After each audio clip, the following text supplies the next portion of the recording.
Welcome to Women Like Me Stories in Business, the podcast where we dive into the inspiring stories and business insights of women just like you. I'm your host, Julie Fairhurst, here to guide you on a journey of empowerment, resilience, and practical advice. Join me as we connect, learn, and grow together. Let's get started.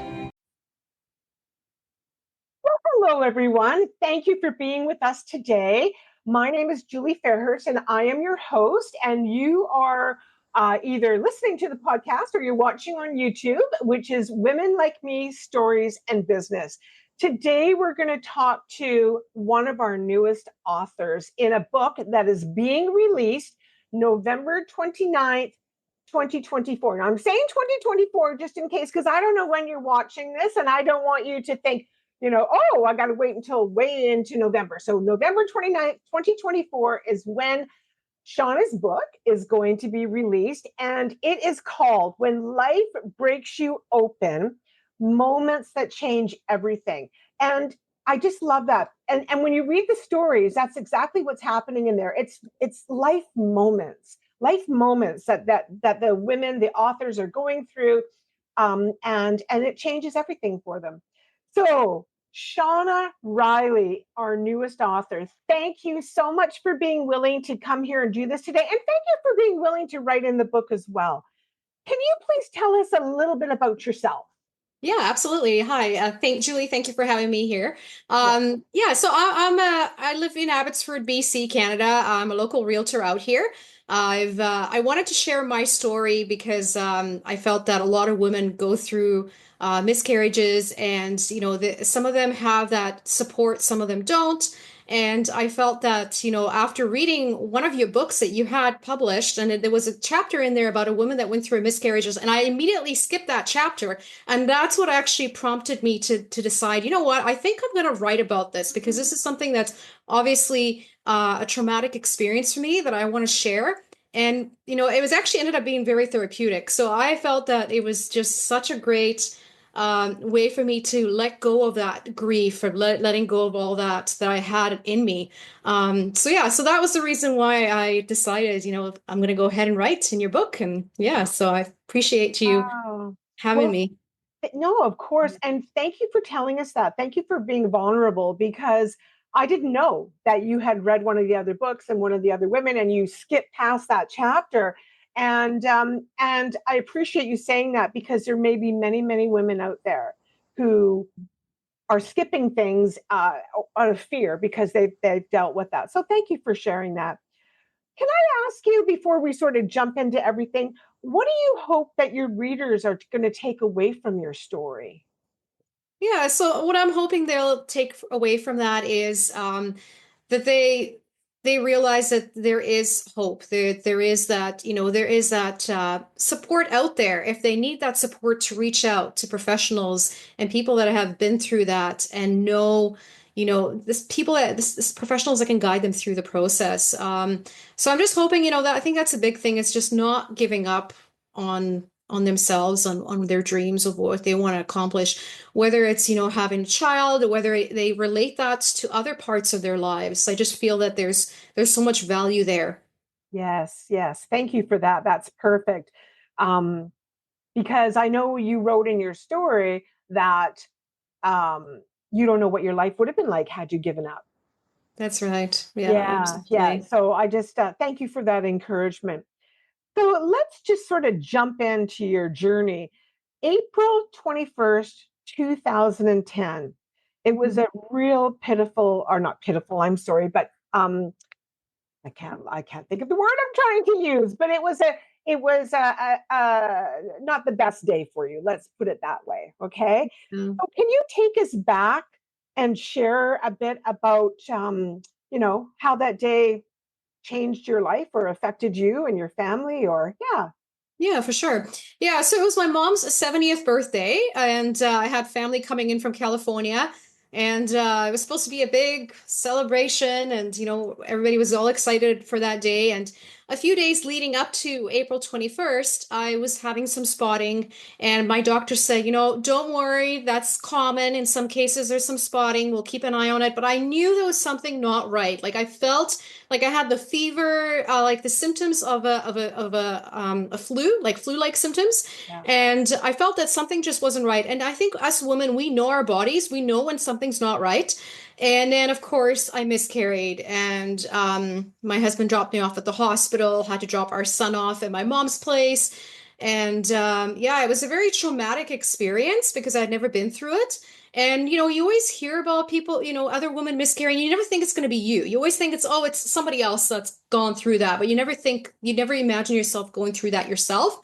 Um, and um, and yeah, it was very heartbreaking, and I was very fortunate to have a lot of people around me that said, you know what, Shauna, I've been through it, and and then I know that after they've been through it, they actually had success after that. So it wasn't like this is it, like you miscarried, that's it. Yeah, there's no hope.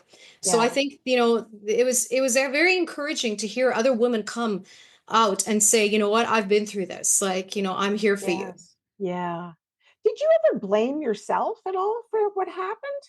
Yeah, I mean, I think that's very common for a lot of women to think, okay, what could I have done differently? Was it something that, was an activity that I did? Was it maybe I didn't have the right vitamins? Like, all these thoughts go through your minds. Like, what could I have done differently? So that definitely was a thought that crossed my mind for sure. Yeah, but it's quite often it's nothing, or most of the time it's really nothing that the woman has done. It's just the cycle of life happening.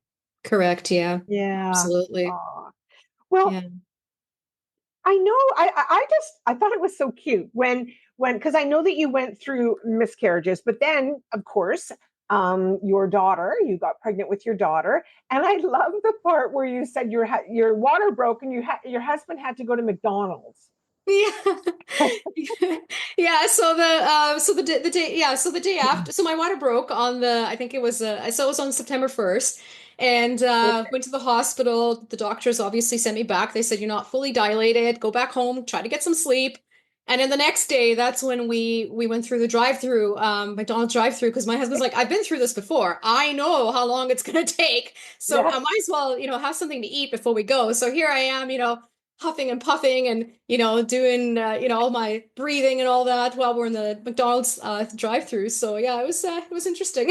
I I was thought looking that back. was so cute, and I thought, yeah, he's been through it. He's like, I starved last time. I'm going to be there for hours.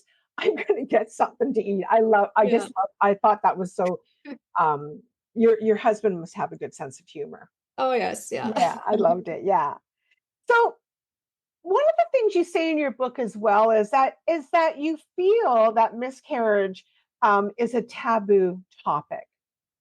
And that's really tough, especially because of the emotional grief that the couple and of course the woman is going to go through. So why do you think people don't want to talk about miscarriages? Why is it so taboo?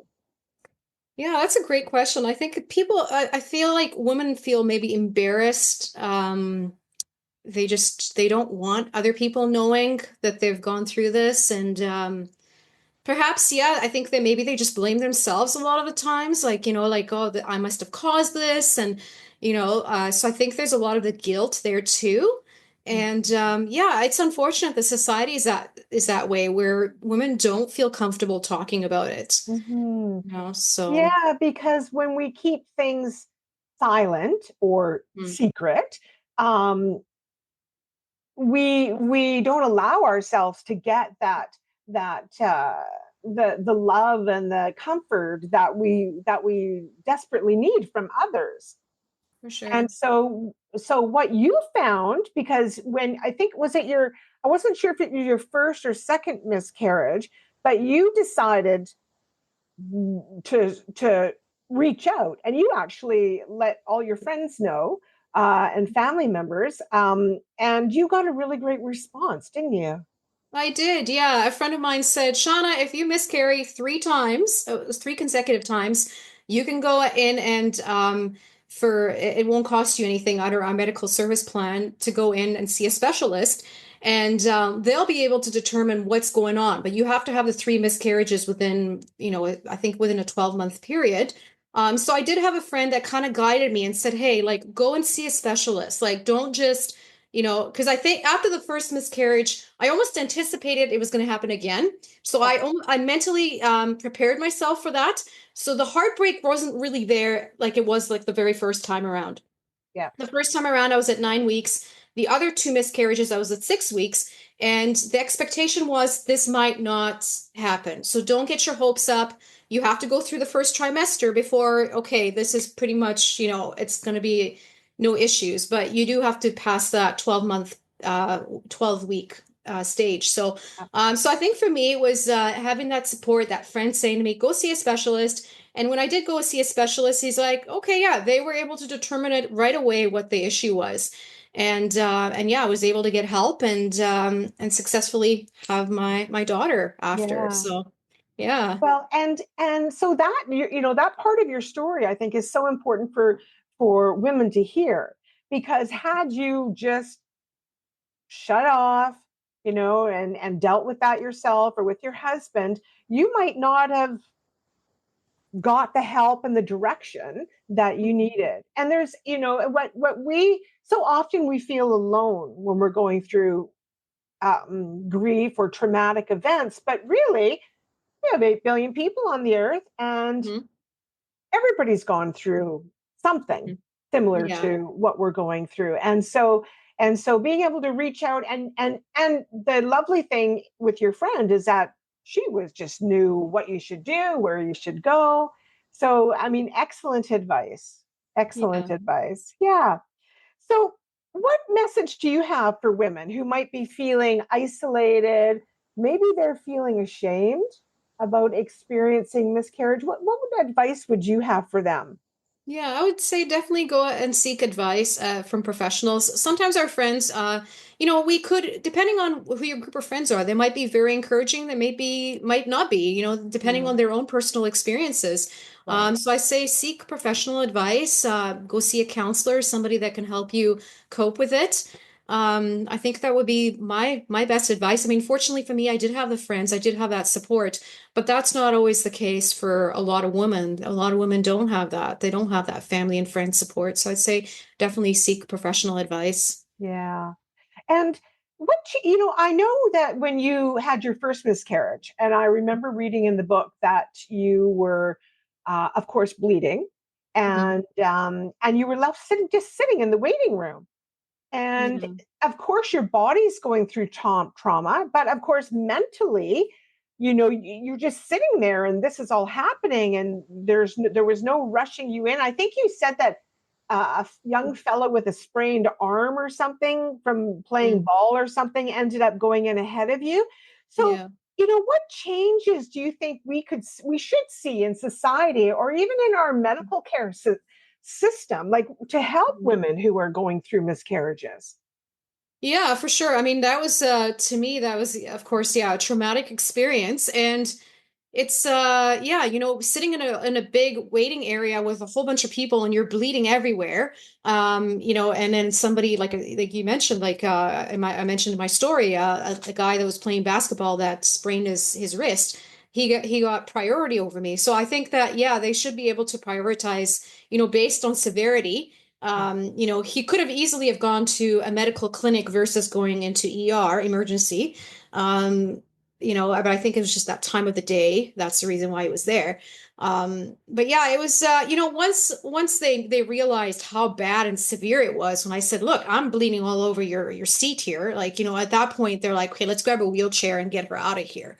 So it did take a bit of time, but I know that's definitely, an issue here in BC, medical and, you Well, know, and as you're talking, I didn't realize this when I read your story, but mhm, as we're talking now, my thought is, what if, like, they put you in that waiting room, let you sit there? How did they know that the baby couldn't be saved?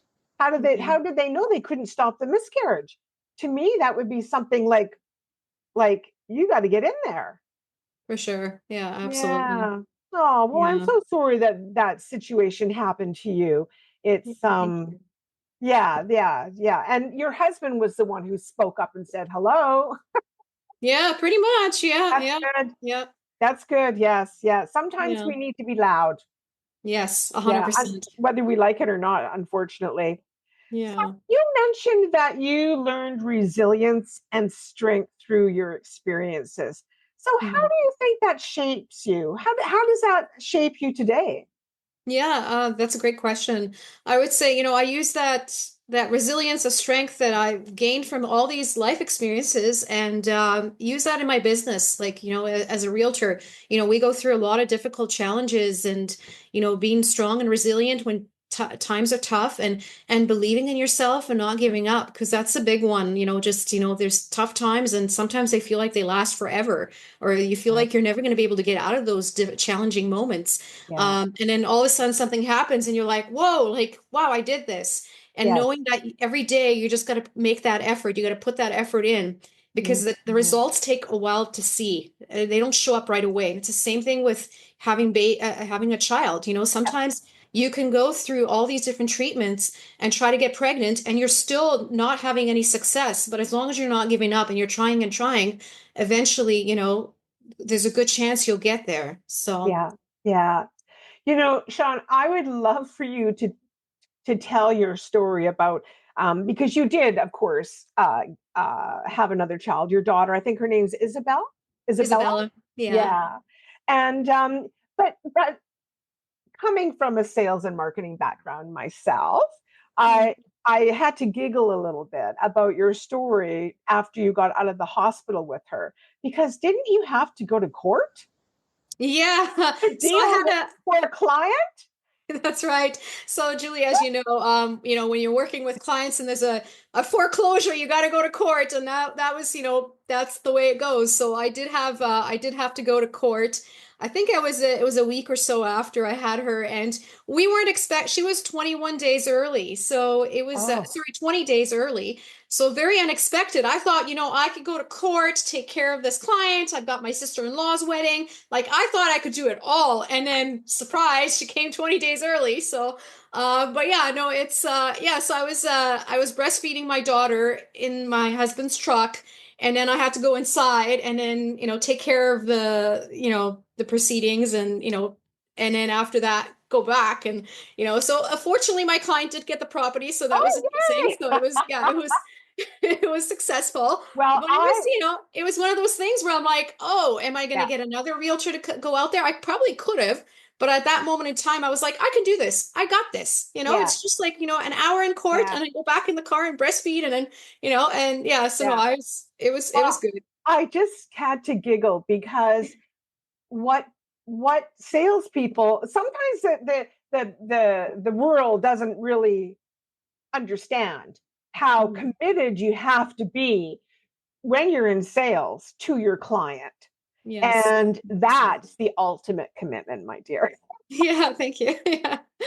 So glad that your client got the property. That's Yeah, me wonderful. So too. I love that little story that you told in there. I thought it was good.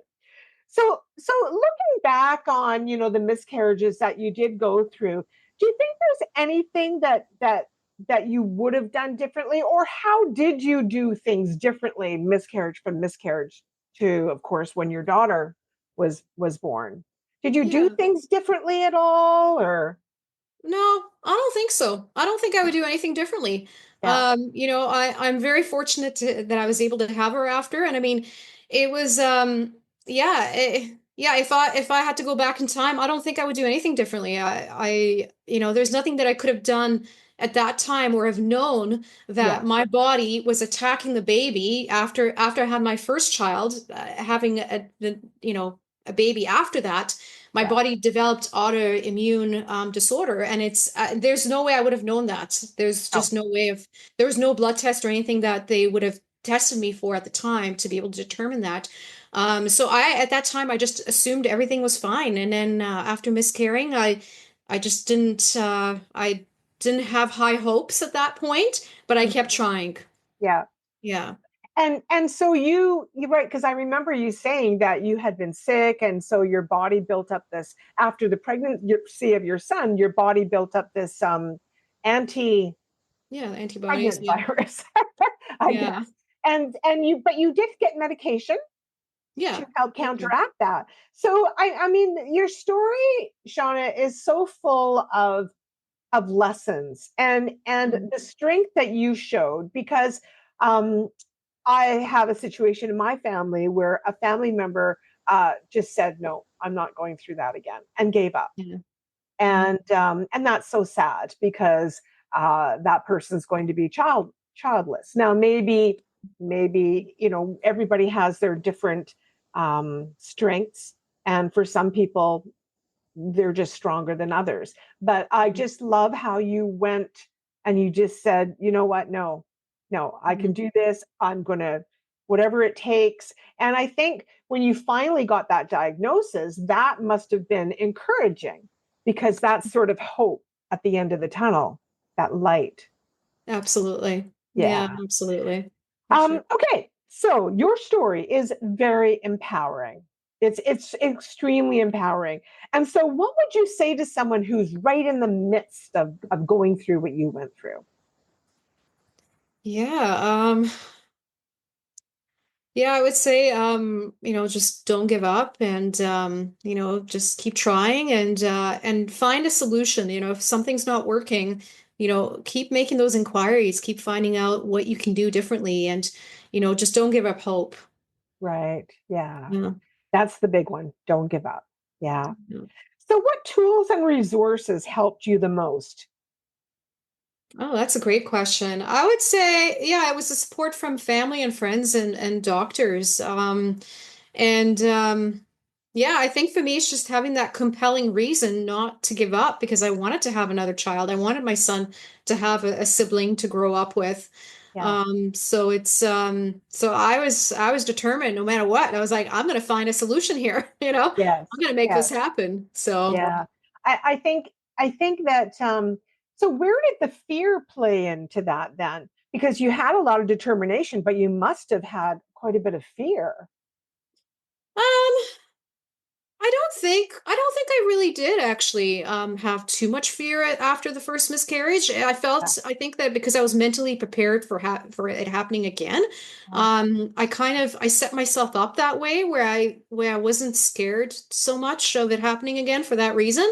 Yeah. Um, yeah, I mean, I don't really remember if there was much fear. I think it's more of that, other people knowing and discovering what was going on in my life, and that's a personal thing where we talked Yes. about it being a taboo topic. But no, I don't think I really necessarily had much fear. I think that the reason was so compelling that I just kind of went right through it and didn't worry as much about, Yeah. if it didn't happen. Yes. I guess that's just the thing. It's just like put on your tunnel vision and just go for the Mhm. goal, That's right. and yeah. So how do you think others can cultivate the same kind of determination that you had? Yeah, that's a great question. Yeah, I don't, yeah, that's a tough one. I think a lot of it for me just kind of came in from that desire, that need of wanting to have another child. Um, I think if somebody is wants something bad enough, they're gonna find the answers. That's kind of my thoughts. And it Yeah. doesn't matter if it's having a child or something else in your life. If you want something bad enough, you're gonna find a way to get it. Right. But you Yeah. have to want it, and it's not anybody. Nobody can make you want something. You have to want it deep, deep down inside Yeah. yourself for Yeah. you to have that. How So, I'm just curious. I know you didn't really mention too much about how your husband um, uh, dealt with mhm. the miscarriages, but it obviously our spouses must be affected as well in some way. So, can you tell me a little bit about how was he during that process? Yeah, I mean, he was absolutely heartbroken, the very first miscarriage. Mm, He's one of those, like most guys, they don't show that much emotion. And, he did tell me that night when he went to pick up our son from my mom's place, that he was crying in the hallway as he was about to, knock on the door and pick up our son. And it's a rare occurrence for him. He doesn't really, he doesn't show his emotion. And I think men No. are just like that in general. They Yes. try to hide their emotion.